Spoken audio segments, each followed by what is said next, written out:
In this video, we're going to go over 4 different techniques that you can use with something like this die or any other background type die that gives you a bigger image to use. 4 different techniques that you can use with your cards and other crafting items. This is the die we're using today. It's the postage collage die. It's from Waffle Flower, and I ordered this from scrapbook.com. I had seen it used in another card, and I really loved the whole entire postage look. And today what we're going to use is we're going to mainly use the larger die that gives us more of a background image. That's the way we're going to use it today. There's so many different variations, and look at the other dies that come with these, that you could do circles, you could do triangles, squares, rectangles, ovals, and make smaller images with those edges there that look like a postage stamp. And when you cut the overall background, this is the image that you get.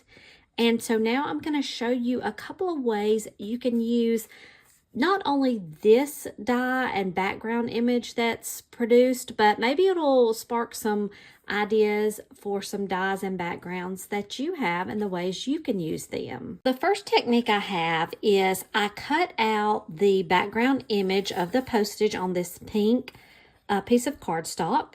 And I've already done the work here. I'm going to flip it over and show you.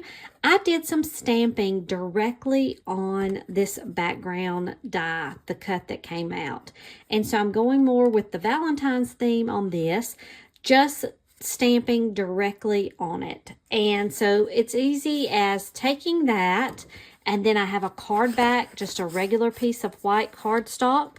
We can glue that on the front, and that will give us a wonderful, cute little card. That's all it takes. So that is one technique that you can use, stamping directly on the die cut that comes out. Now, the next thing that you can do with the image like this, that is the postal collage, because it is to be like stamps, and the way they have the little bitty circles here, you can actually cut this image apart, and it gives you the individual stamps. That looks like a stamp right there. So it looks like a postage stamp. I guess I should be clearer. So this is an actual stamped image, and this was here in this position, and I stamped it and then cut it out. And so I was just going to show you with another image.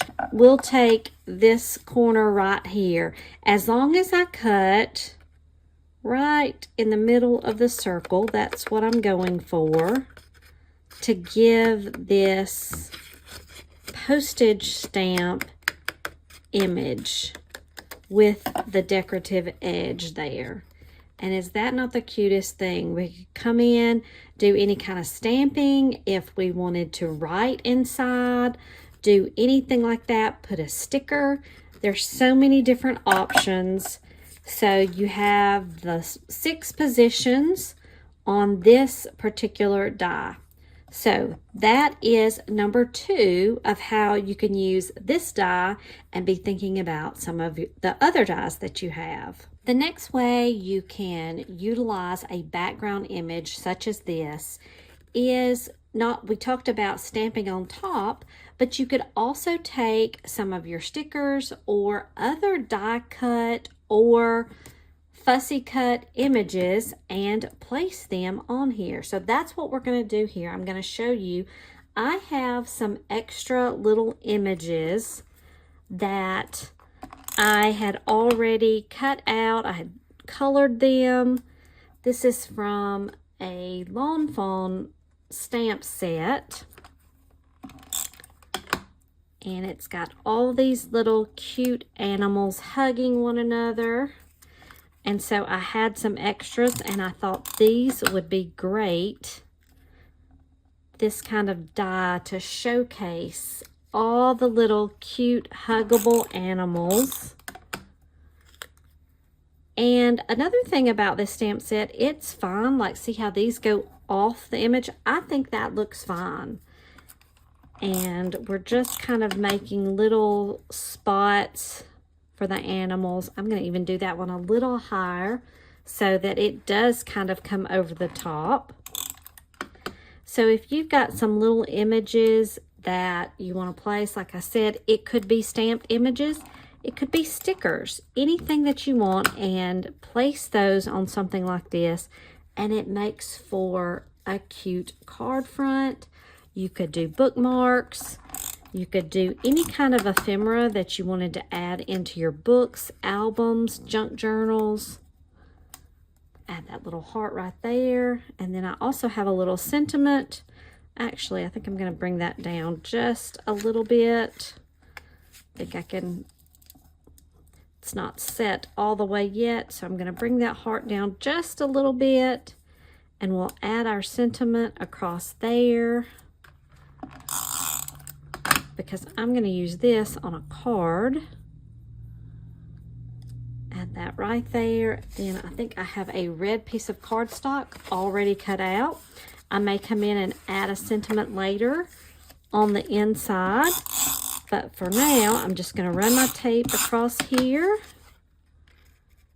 and place that on the front. And is that not cute?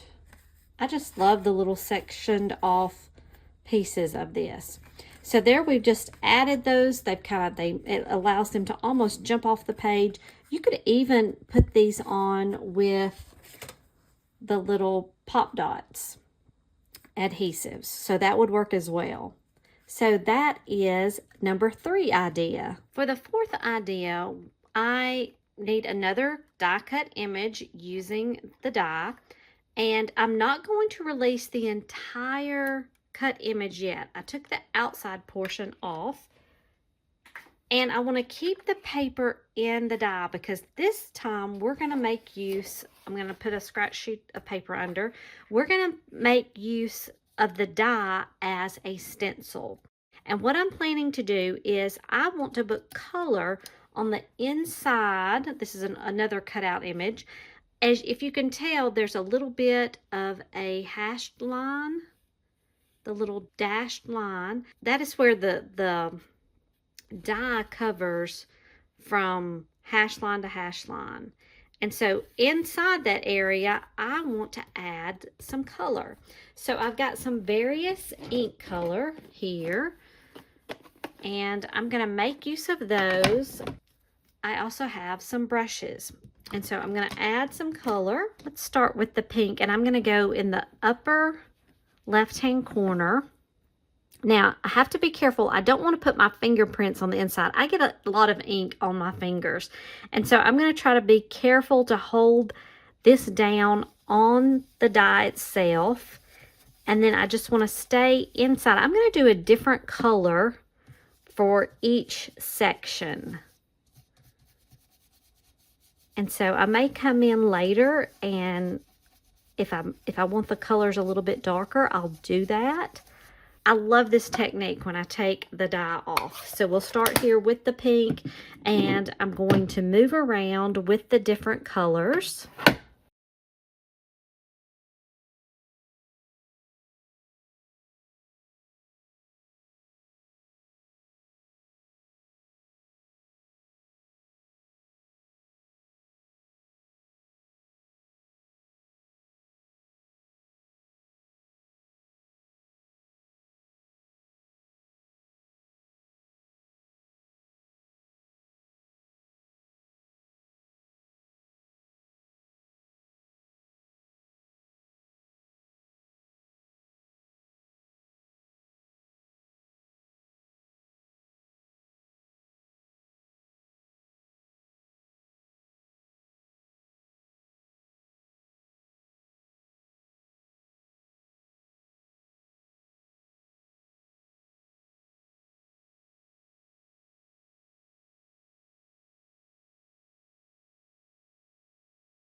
There we go.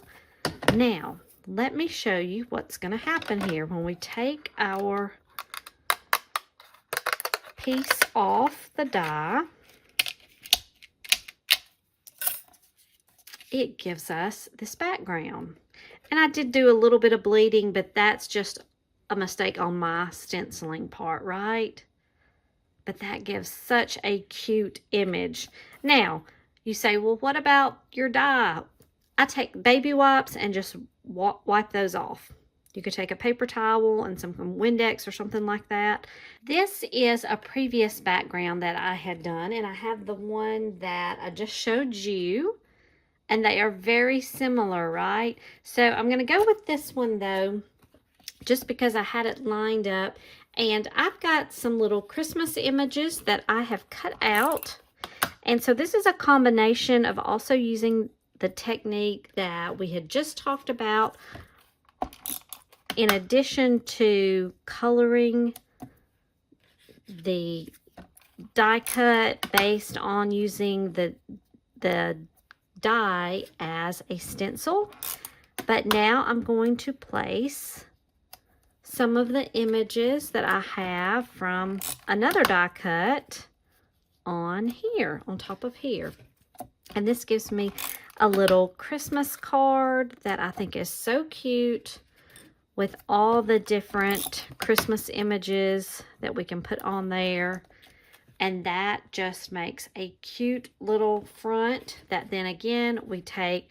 Here is like a tan brownish background, and I'm just going to apply some adhesive, and this will give us another cute card front. I just really like that. So we have the one where we've done the using it as a stencil and doing the background coloring, plain white, and you can really tell a difference now, can't you? But I still like the white, and you can use any color that you would want to on your background. We also have our stamped right on the surface technique, and I haven't glued that one down. Let's go ahead and do that. And that gives us our third card here. And then we also have the little images that we can cut out and then apply those to cards wherever we want to, use them as embellishments and other little things as well. So different techniques that you can use. Think outside the box on your die cuts and different ways that you can use them to create great looking cards, fun ones that the people that you give them to will really appreciate and enjoy, and to make other little embellishments for all your great crafting things. I hope you've enjoyed using these different techniques with our die today. I'll put a link below to this die, and if there's any other images that you would like me to take a look at, any other dies, be sure to comment those below, and I'd love to see the different projects that you're working on.